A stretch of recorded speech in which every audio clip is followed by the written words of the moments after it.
Olá, sejam muito bem-vindos. Sabe aquela pergunta que todo mundo já se fez pelo menos uma vez na vida? Por que parece que gente má se dá bem, enquanto gente boa sofre tanto? Pois é, essa não é uma questão nova. Milhares de anos atrás, um homem chamado Jó encarou essa mesma dúvida de um jeito, olha, brutalmente honesto. Hoje, a gente vai mergulhar fundo no argumento angustiante dele e tentar entender por que essa história continua tão relevante. Já começa de um jeito impactante. Ele não faz uma pergunta, ele dá uma ordem. Fiquem pasmos. É como se ele estivesse avisando: o que eu vou dizer agora não é para um debatezinho teológico, não. É algo tão chocante, tão na contramão do que todo mundo acredita, que a única reação possível é o silêncio, é o espanto. Antes de jogar na mesa seu argumento demolidor, Jó faz um apelo, e é muito importante a gente prestar atenção nisso aqui. A questão para ele não é ganhar uma discussão, é o pedido de um homem que perdeu absolutamente tudo e se sente completamente sozinho. É impressionante o que ele pede, né? O único consolo que Jó quer dos amigos dele não são respostas, não são soluções prontas. É uma coisa muito mais básica. Ele só quer ser ouvido. Isso mostra o tamanho do isolamento que ele estava sentindo, cercado de gente com teorias que simplesmente não batiam com a realidade dolorosa dele. E agora sim a gente chega no coração do problema. Jó está prestes a questionar o pilar de todo o sistema de crenças dos seus amigos, aquela ideia de que o mundo funciona de um jeito justo e previsível. A crença comum da época, que os amigos dele defendiam com unhas e dentes, era bem simples. Deus recompensa os bons e pune os maus, aqui e agora. É o que chamam de teologia da retribuição. Se alguém está sofrendo, como Jó, a conclusão era óbvia: essa pessoa pecou. Só que Jó olha para o mundo e a realidade que ele vê é outra, completamente diferente. E tá aí, a pergunta que quebra tudo.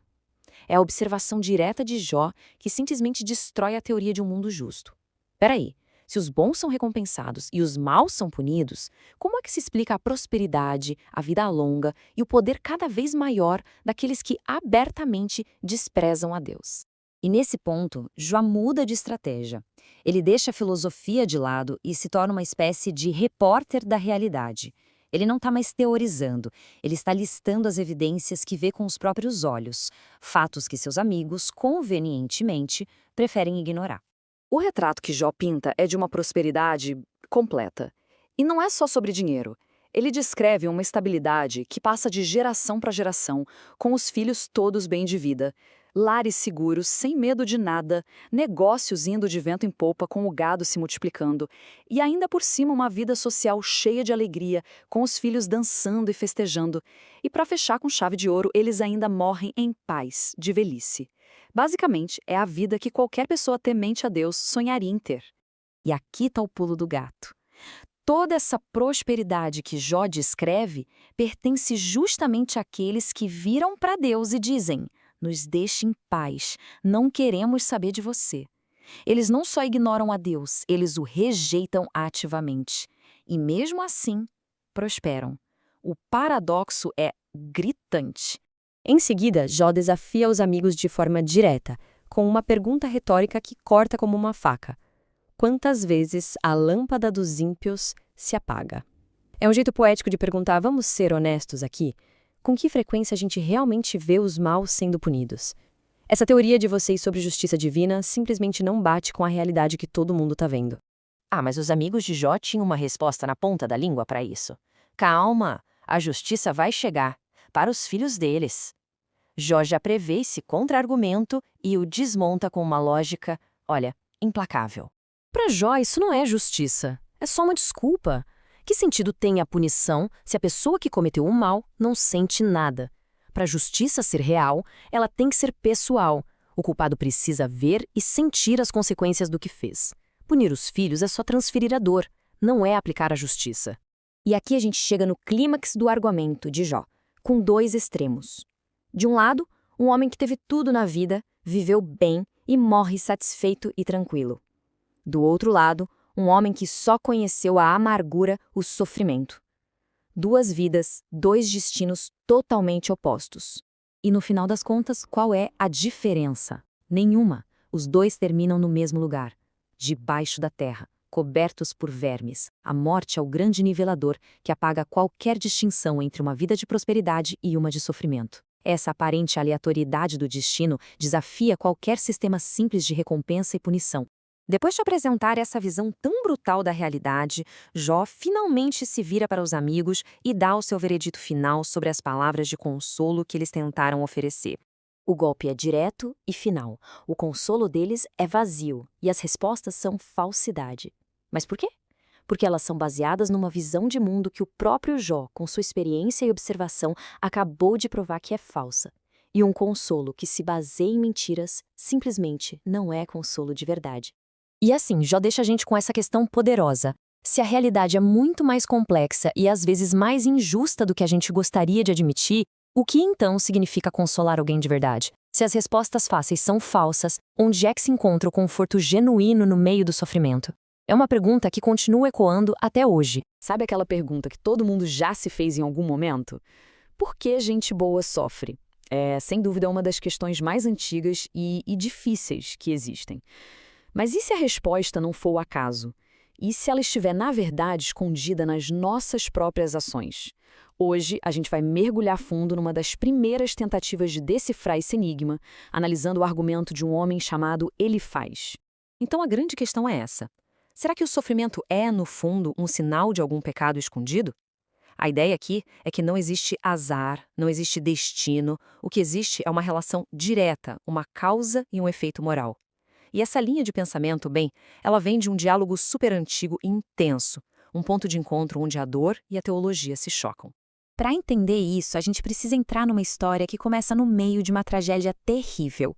Pense em Jó, um homem que perdeu absolutamente tudo.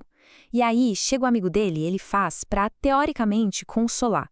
Só que em vez de um ombro amigo, sabe o que ele traz? Uma teoria, uma estrutura toda lógica para tentar explicar o caos. A lógica é a seguinte: para todo sofrimento tem que ter um pecado por trás. A base de todo o argumento de Elifaz é essa ideia aqui. Deus é tão imenso que ele não precisa de nada de nós. Se alguém é bom, isso não acrescenta nada a ele. Se alguém peca, isso também não tira nada dele. Então, o raciocínio é, se o sofrimento acontece, e para ele faz sofrimento é um tipo de julgamento, não é porque Deus precisou agir por conta própria. É porque nós demos um motivo. É como se a balança da justiça divina só se mexesse em resposta ao que a gente faz. Ok, com essa lógica toda montada na cabeça, ele faz virar uma espécie de detetive espiritual. Ele olha para a tragédia de Jó e pensa: isso é o efeito. Agora eu preciso achar a causa. E na cabeça dele, a investigação só podia levar a uma única e inevitável conclusão. E é aqui que a teoria deixa de ser abstrata e se torna bem pessoal. Ele olha para o amigo ali, acabado, sofrendo, e não enxerga uma vítima, ele enxerga um culpado. A acusação é na lata, sem rodeios. A sua maldade é grande. Para ele, a matemática é simples. Um sofrimento desse tamanho só pode ser resultado de um pecado do mesmo tamanho. E o que é mais impressionante é que ele não fica só numa acusação genérica, não. Ele praticamente desenrola uma lista, um catálogo de acusações bem específicas. Ele acusa Jó de explorar a própria família, de deixar os pobres sem roupa, de negar água e pão para quem precisava, de favorecer os poderosos, de esmagar os órfãos. Basicamente, ele está pintando Jó como um grande opressor social. E na visão dele, cada um desses atos é a causa direta da ruína do amigo. Essa imagem que ele usa é poética e ao mesmo tempo terrível, né? É para ilustrar a consequência de tudo isso. Para ele o pecado cria essa escuridão que cega, essa inundação que simplesmente te sufoca. Ou seja, o sofrimento de Jó não seria só uma punição, seria o resultado natural, o ambiente criado pelas próprias ações dele. Mas Elifaz não é só de apontar o dedo, não. Ele não para no diagnóstico. Pensa nele como um médico que, depois de dizer qual é a doença, já vem com a receita na mão. Ele acredita que se o problema tem uma causa tão clara, a solução também precisa ser. E a solução que ele propõe é basicamente uma fórmula, um passo a passo bem claro. Olha só, passo 1, um movimento interno, se reconciliar com Deus. Passo 2, aceitar as instruções dele, guardar as palavras no coração. A partir daí, a mudança vira externa. Passo 3, tirar toda a injustiça de casa. E o último passo, o mais radical de todos, passo 4, se desapegar do ouro, literalmente jogar a riqueza no pó. É um caminho completo que vai da mente até o bolso. E aqui, olha, a gente chega no centro da questão. É uma escolha clara. De um lado, o valor do mundo, o ouro de Ofir, as riquezas. Do outro, o valor divino, onde o próprio Todo-Poderoso se torna o seu ouro, a sua prata. Ele está propondo uma troca de tesouros, basicamente. E essa escolha, para ele, é o que vai definir o destino de Jó. Então, depois de apresentar o problema e a suposta solução, ele fecha o argumento dele com a parte mais atraente, digamos assim, a promessa. Ele descreve com todos os detalhes a vida que estaria esperando por Jó se ele apenas seguisse o caminho. E a recompensa por seguir esse caminho? Bom, seria uma restauração completa. Imagina só, o prazer volta, a pessoa consegue de novo olhar para Deus, as orações são ouvidas, os planos dão certo, a luz volta a brilhar nos caminhos. Ele não está prometendo só o fim do sofrimento, ele está oferecendo um futuro de paz e prosperidade. No fim das contas, tudo se resume a isso aqui. A libertação vem pela pureza das mãos. A salvação está ligada diretamente à ação. Na cabeça de Elifaz, o universo moral é perfeitamente simétrico. Mãos sujas trazem sofrimento, mãos limpas trazem libertação. Simples, direto. E é assim que o argumento de Elifaz se fecha. É um raciocínio claro, lógico, que oferece até um caminho de esperança. Mas ele deixa uma pergunta no ar, não deixa? Olhando para o mundo real, para o sofrimento que muitas vezes parece tão caótico, tão sem explicação, será que uma fórmula tão direitinha assim é o suficiente? Será que uma lógica tão simples consegue, de fato, dar conta de um problema tão complexo? Olá! Hoje a gente vai mergulhar a fundo em um texto que, apesar de antigo, parece que foi escrito ontem, o capítulo 23 do livro de Jó. Mas olha, vamos deixar um pouco a teologia de lado, tá? A ideia aqui é tratar esse capítulo como o que ele realmente é, um drama humano poderosíssimo sobre a nossa luta contra o sofrimento e aquela busca desesperada por respostas num universo que às vezes parece completamente em silêncio. E logo de cara a gente já sente o peso da coisa. Isso aqui não é uma oração pedindo conforto, pedindo um colo. Não, não. É um grito de indignação, um pedido de confronto. Jó não quer um abraço. Ele quer uma audiência no tribunal. Ele quer respostas. E ele está pronto para argumentar. Então, essa primeira parte é como se fosse a petição inicial de Jó num processo. Ele tem certeza da sua inocência, se sente totalmente injustiçado, e a queixa dele, como ele mesmo diz, é de alguém revoltado. Ele está pronto para levar o caso dele, sabe, para a Corte Suprema do Universo. A confiança dele aqui é uma coisa impressionante. Jó não está indo pro blefe. Ele acredita demais na sua integridade e claramente passou tempo preparando a defesa. Ele está convencido de que, se ele tiver a chance de falar, vai apresentar um caso lógico e irrefutável da sua inocência. E o mais interessante aqui é que a fé de Jó, nesse momento, não é nem tanto em Deus, mas na ideia de justiça em si. Ele acredita que a verdade é tão forte, mas tão forte, que se for apresentada para o juiz supremo, a única saída lógica é a absolvição.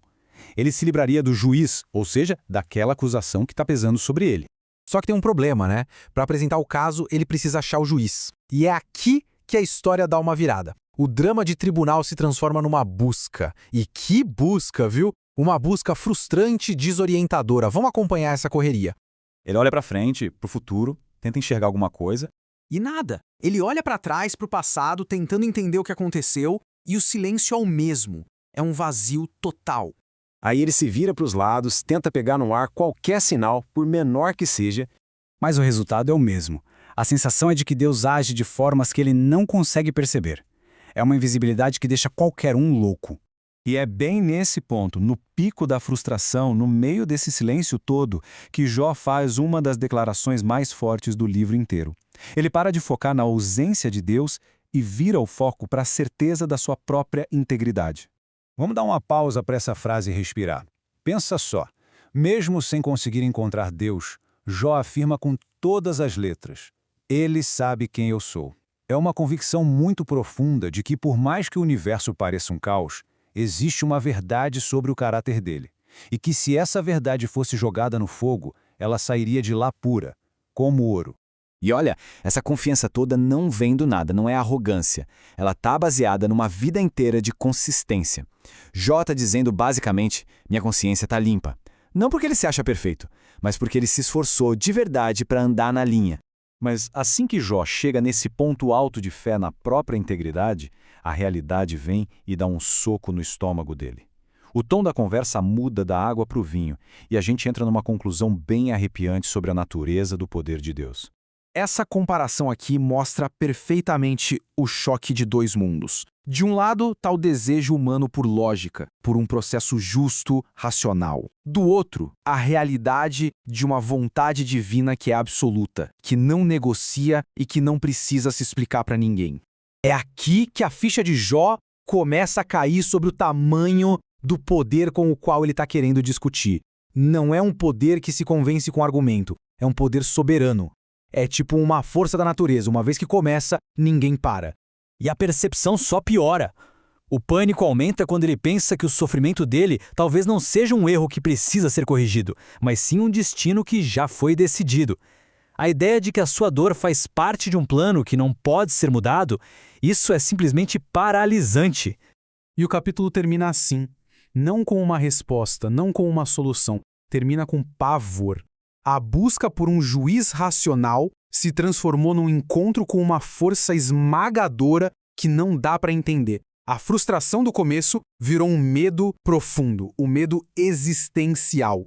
E no fim, essa análise toda nos deixa com a mesma tensão que Jó sentiu. Quando as explicações somem e o universo fica em silêncio bem na cara do nosso sofrimento, o que sobra dentro da gente? O medo que paralisa? O medo do desconhecido? Ou aquela fé teimosa na nossa própria integridade, como o ouro provado no fogo?